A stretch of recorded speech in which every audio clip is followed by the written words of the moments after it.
The only thing a title can buy is a little time, either to increase your level of influence with others or to erase it. What a powerful thought, that leadership doesn't begin with the title. In Joseph's story, that reminds us that promotion comes from God. You may be in a pit, you may be in a prison, or you may be in a palace right now, but your character is the key that unlocks the next level.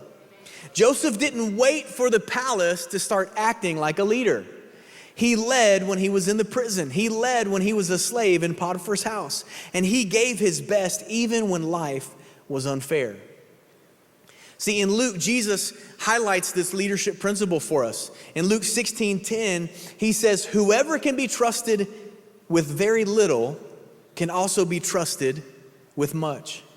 And whoever is dishonest with very little will also be dishonest with much. So if you have not been trustworthy in handling worldly wealth, who will trust you with true riches? And if you can't be trusted when someone else's property, who will give you property of your own? You see, trust is the currency of leadership. It's the foundation of leadership and Joseph proved that he could be trusted with what belonged to others. So God said, I can entrust you with a nation.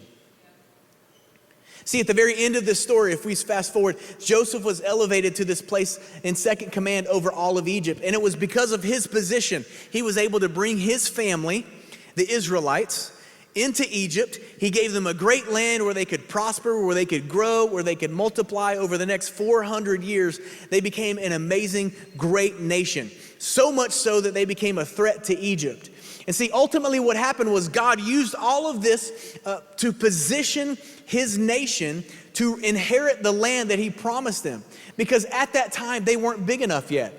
They weren't strong enough to receive the promise that God had planned for them.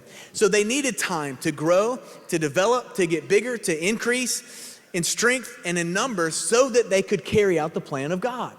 So God used all of this positioning, and he placed the fate of a nation in Joseph's hands because he was trusted in the house of a leader. So here's the key thought. God often promotes those who prove they can be trusted in obscurity. If you're faithful in the pit, God can trust you in the palace. We've got to trust God for timing and for promotion. So stay faithful where you are, and he will lift you up in due season. God's not looking for people who act like leaders when the spotlight is on. He's looking for people like Joseph who serve like leaders when nobody sees.